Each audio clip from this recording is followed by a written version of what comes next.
వేదికమైన గౌరవ బీజేపీ రాష్ట్ర అధ్యక్షులు మాధవ్ గారికి, గౌరవ మంత్రి కొల్లు రవీంద్ర గారికి, అదేవిధంగా తెలుగుదేశం పార్టీ శాసనసభ్యులు బోడే ప్రసాద్ గారికి, కృష్ణప్రసాద్ గారికి, రాము గారికి, వర్లకుమార్ రాజా గారికి, బీజేపీ శాసనసభ్యులు సుజనా చౌదరి గారికి, అదేవిధంగా జనసేన శాసనసభ్యులు మండలి బుద్ధప్రసాద్ గారికి, ఇతర నాయకులందరికీ నా హృదయపూర్వక నమస్కారాలు. ఒక మాటలో చెప్పాలంటే ఈరోజు వాజ్పేయి గారి శత జయంతి సందర్భంగా ఆ వేడుకల్లోనే పాల్గొంటాం కాదు, ఆయన విగ్రహాన్ని ఆవిష్కరిస్తాం నేను నా అదృష్టంగా భావిస్తున్నాను. అటల్ సందేశ్ మోడీ సుపరిపాలన యాత్ర ధర్మవరంలో ప్రారంభమైంది. ఇప్పుడే పెద్దలు మాధవ్ గారు చెప్పినట్లు ఈ నెల 25 తారీఖు నాడు అమరావతిలో ఆ యాత్ర పూర్తవుతుంది. ఇక్కడ మనందరం కూడా అటల్జీ గారి గొప్పతనమే కాదు, ఆయన సమాజానికి చేసిన సేవ, నైతిక విలువలపైన మనందరం కూడా మాట్లాడుకోవాల్సిన అవసరం ఉంది. చాలామంది నన్ను అనేకసార్లు అడిగారు, మీ ఇంట్లో విశ్వవిఖ్యాత నట సార్వభౌమ స్వర్గశ్రీ నందమూరి తారక రామారావు గారు ఒక పక్కన, ఇంకో పక్కన చంద్రబాబు నాయుడు గారు ఉన్నారు. వీళ్ళిద్దరూ ఒకటవుతే ప్రపంచంలో మీరు ఎవరిని ఆదర్శంగా చూస్తారని అడిగారు.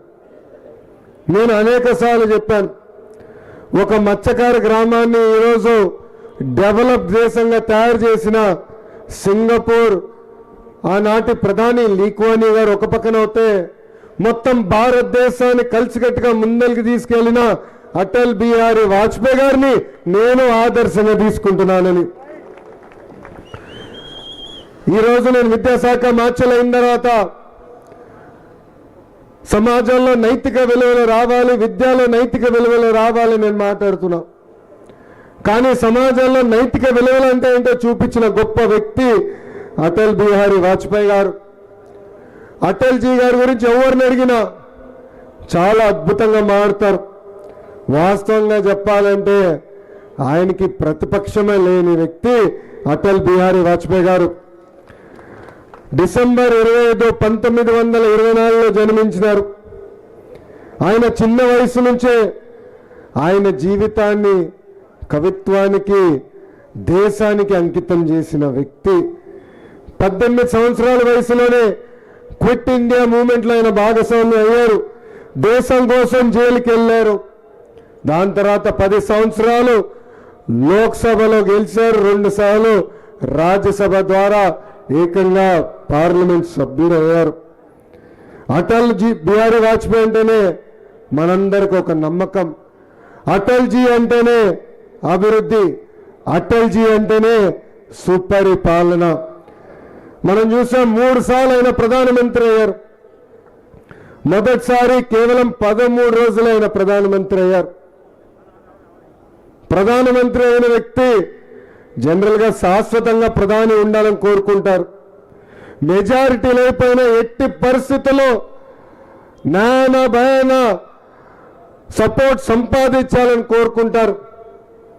కానీ నైతిక విలువల కోసం నిలబడారు కనుకనే ఆ రోజు ఆయన చెప్పారు, నాకు మద్దతు లేదు, పర్వాలేదు, 13 రోజులే నేను ప్రధానిగా ఉన్నాను, ప్రజలకి దండం పెట్టి ఆయన రాజీనామా చేశారు. దాని తర్వాత ఆయనకి తిరిగే లేకుండా పోయింది. పోఖ్రాన్లో న్యూక్లియర్ టెస్ట్ నిర్వహించారు. ఇప్పుడే మాధవ్ గారు చెప్పారు, మొదటిసారి మేము వాడాం, కానీ మా భద్రత కోసం మేము పోఖ్రాన్ టెస్ట్ చేస్తున్నాం, న్యూక్లియర్ నేషన్గా ఉంటామని చెప్పిన గొప్ప వ్యక్తి అటల్జీ గారు. అంతేకాదు, ఇక్కడ వేదిక ఉన్న పెద్దలందరూ మర్చిపోయారు, ఆనాడు మన భూభాగానికి పాకిస్తాన్ వచ్చి కార్గిల్ని టేక్ ఓవర్ చేయాలంటే యుద్ధం చేసి గెలిచి ప్రతి ఎకరం కాపాడిన గొప్ప వ్యక్తి అటల్ బిహారీ వాజ్పేయి గారు. ఈరోజు మనందరం ఆయన స్ఫూర్తిగా తీసుకుని ముందరికి వెళ్లాల్సిన అవసరం ఉంది. ఒక పక్కన దేశ భద్రత, ఇంకో పక్కన దేశ అభివృద్ధి కూడా ఆయన ముందలు తీసుకెళ్లారు. గోల్డెన్ క్వాడ్రిలేటరల్ తీసుకొచ్చారు, అద్భుతమైన రోడ్లు ఏర్పాటు చేశారు. ఆనాడు చంద్రబాబు నాయుడు గారు ఒక్క కోరిక కోరితే ఏకంగా టెలికాం మొత్తం డీరెగ్యులేషన్ చేశారు. ఇంతేకాదు ఆనాడు ఆయన అహర్నిశలు కష్టపడి అనేక సంస్కరణలు తీసుకొచ్చారు. ఈరోజు మనందరం అద్భుతమైన ఎయిర్పోర్ట్లు చూస్తున్నాం. దానికి కారణం కూడా అటల్ బిహారీ వాజ్పేయి గారు ఆయన తీసుకొచ్చిన సంస్కరణలు. ఒక మాటలో చెప్పాలంటే భారతదేశం గురించి అయినా లేదంటే హిందీ గురించి కూడా ఆయన ఎప్పుడూ ప్రేమించే వ్యక్తి.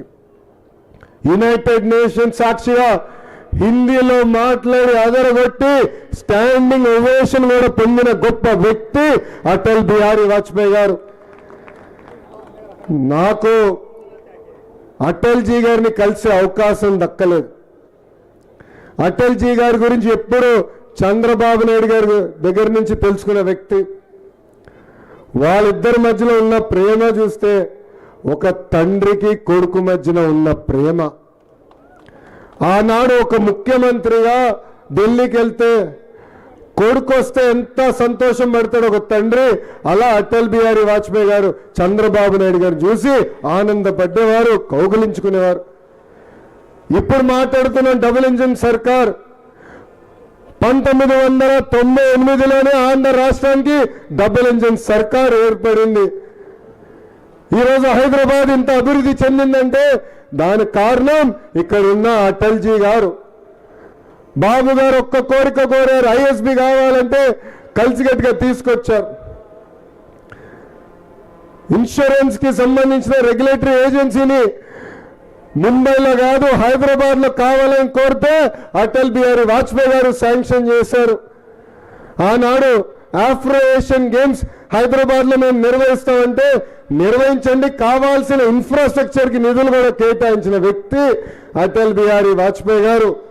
ఒక మాటలో చెప్పాలంటే తెలుగు జాతి ఆయనకి రుణపడి ఉందని ఈ సభాముఖంగా మీ అందరికీ నేను తెలియజేస్తున్నా. అటల్జీ గారి ఆలోచన ఒకటే, ఇండియా ఫస్ట్. భారతదేశాన్ని అడుగడుగున బలోపేతం చేసడానికి ఆయన కష్టపడిన వ్యక్తి. ఆయన ప్రధానమంత్రిగా ఉన్నప్పుడు అనేక సంక్షోభాలు ఎదుర్కొన్నారు, కానీ ఆయన ఏనాడు అదే పడలేదు. కలిసికట్టుగా ముందరికి వెళ్దామని చెప్పిన గొప్ప వ్యక్తి అటల్ బిహారీ వాజ్పేయి గారు. ఇప్పుడు అటల్ బిహారీ వాజ్పేయి గారు ఎంచుకున్న మార్గంలోనే మన ప్రధాని నరేంద్ర మోడీ గారు కూడా ముందరికి నడుస్తున్నారు. ప్రధానమంత్రి గారు కూడా యువకులంటే బాగా ఇష్టం. వాళ్ళని పెద్ద ఎత్తున ప్రోత్సహించాలి. భారతదేశంలో ఏ మార్పు అయితే మనం ఆశిస్తున్నామో ఆ మార్పు సాధించేదానికి మనకు అండగా నిలబడుతున్నారు. ఈరోజు మనందరం చూస్తున్నాం, మన భూభాగంలోకి వచ్చి ఆనాడు పాకిస్తాన్ వ్యక్తులు టెర్రరిస్టు మన భారతీయులు చంపితే ఏకంగా సింధూర్ పేరుతో వెళ్ళి ఆ క్యాంపులన్నీ కూడా డిస్ట్రాయ్ చేసిన గొప్ప వ్యక్తి నరేంద్ర మోడీ గారు. నేను అనేక సార్లు చెప్పా, మీరు ఒక్కసారి మా వైపు వస్తే నరేంద్ర మోడీ గారు ఊరుకోరు, మీకు అంతిమ యాత్ర కూడా చూపించే బాధ్యత ప్రధానమంత్రి గారు తీసుకుంటారని. మనం కూడా అనేక సంస్కరణలు ఇప్పుడు తీసుకొచ్చాం. ఇతర రాష్ట్రాల్లో డబుల్ ఇంజిన్ సర్కారు నడుస్తుంటే కేవలం ఒక ఆంధ్ర రాష్ట్రంలోనే డబుల్ ఇంజిన్ బుల్లెట్ ట్రైన్ సర్కారు నడుస్తుంది. మనందరం ప్రేమగా నరేంద్ర మోడీ గారిని నమో అని పిలుచుకుంటాం. నమోకి వేరే అర్థం కూడా ఉంది. నాయుడు గారు మోడీ గారు కలిసికట్టుగా జోడి నడుస్తుంది. ఇద్దరు కలిసికట్టుగా ఆంధ్ర రాష్ట్రాన్ని భారతదేశాన్ని ముందలు తీసుకెళ్లే దాంట్లో అహర్నిశలు కష్టపడుతున్నారు. గడిచిన 18 నెలలు ఆంధ్ర రాష్ట్రంలో ఇంత పెద్ద ఎత్తున పెట్టుబడులు వచ్చినాయంటే, లేదా ఆర్థికంగా కేంద్ర ప్రభుత్వం మనకు అండగా నిలబడిందంటే దానికి కారణం 2024 ఎన్నికల్లో జరిగిన విజయం. మనందరం కలిసికట్టుగా సాధించుకున్న విజయం. ఎవరు ఉంచిన విధంగా 175 స్థానాల్లో 164 స్థానాలకి కూటమి సభ్యులందరినీ ప్రజల్ని ఆశీర్వదించారు, దీవించారు, గెలిపించారు. ఒక పవిత్రమైన బాధ్యత మా భుజస్కంధాల పైన ఉంది. మేమందరం కలిసికట్టుగా ముందలు తీసుకెళ్తాం, రాష్ట్రాన్ని అభివృద్ధి దారిలో పెడతాం. మన రాష్ట్రంలో ఉన్న నిరుద్యోగ యువకులకి పెద్ద ఎత్తున ఉద్యోగాలు, ఉపాధి కల్పించే బాధ్యత కూడా కూటమి ప్రభుత్వం తీసుకుంటుందని ఈ సభాముఖంగా నేను హామీ ఇస్తున్నా. ఇక్కడున్న ప్రజలందరూ ఒకటే గుర్తుపెట్టుకోవాలి, ఏ మార్గం అయితే అటల్జీ గారు మనందరూ చూపించారో ఆ మార్గంలో మనందరం నడవాలి. ప్రధానమంత్రి గారు 2047కి భారతదేశం డెవలప్ దేశంగా ఉండాలని పదే పదే మాట్లాడుతున్నారు. కేవలం ఆర్థికంగా మనం ఎదుగుతే కాదు, అది ఒకటే సరిపోదు, నైతిక విలువలు కూడా చాలా చాలా అవసరం. ఒక విద్యాశాఖ మంత్రులుగా కూడా మన ప్రభుత్వ పాఠశాలలో నైతిక విలువల గురించి కూడా ప్రతి సాటర్డే పాఠాలు చెప్పమని కూడా చెప్పాం. చాగంటి కోటేశ్వరరావు గారిని తీసుకొచ్చి ఏకంగా నైతిక విలువల పైన ప్రవర్చనలు కూడా ఇవ్వండి అని గౌరవ ముఖ్యమంత్రి గారు కూడా చెప్పడం జరిగింది. సో నైతిక విలువలు లేని సమాజమే కాదు. అందుకే అటల్ బిహారీ వాజ్పేయి గారిని ఆదర్శంగా తీసుకుని నైతిక విలువలు కూడా పెంచుకోవాల్సిన మార్గం మనందరం చూసి దేశాన్ని, రాష్ట్రాన్ని ముందలు తీసుకెళ్లాలని ఈ సభాముఖంగా మీ అందరిని నేను కోరుకుంటూ, నాకు ఇంత అద్భుతమైన అవకాశం ఇచ్చిన బీజేపీ రాష్ట్ర పార్టీ అధ్యక్షులు మాధవ్ గారికి నా హృదయపూర్వక ధన్యవాదాలు తెలుపుకుంటూ, నేను పెద్దలుగా గతంలోనే కోరాను, మొదటి విగ్రహం నా నియోజకవర్గంలో మంగళగిరిలో పెడతానని కోరాను. కానీ లేదు, మేము ఒక ప్రోగ్రాం పెట్టుకున్నాం, ఆ ప్రోగ్రాం ప్రకారం మేము వెళ్ళాలి, ఏం అనుకోదని చెప్పారు. ఈరోజు బస్సులో వస్తుంటే నవ్వుతూ చెప్పా, గురుగారు మీ ప్రోగ్రాం అంతా అయిన తర్వాత వాజ్పేయి గారి పెద్ద విగ్రహం మా నియోజకవర్గంలో పెట్టి ఆ కార్యక్రమానికి మిమ్మల్ని పిలుస్తానని కూడా గౌరవ బీజేపీ రాష్ట్ర పార్టీ అధ్యక్షులు మాధవ్ గారు కూడా తెలియజేస్తడం జరిగింది. ఎందుకంటే మనందరం మన జీవితంలో మనందరూ కూడా ఒక్కొక్క టైంలో ఒక్కొక్క నాయకుడు మనం ఇన్స్పైర్ చేస్తారు. నన్ను ఇన్స్పైర్ చేసిన నాయకుడు అటల్ బిహారీ వాజ్పేయి గారు. ఈరోజు నేను ఒక పట్టుదల, కమిట్మెంట్తో పనిచేయాలని మీ ముందర నిలబడుతున్నానంటే దాంట్లో ప్రధానమైన కారణం అటల్ బిహారీ వాజ్పేయి గారు.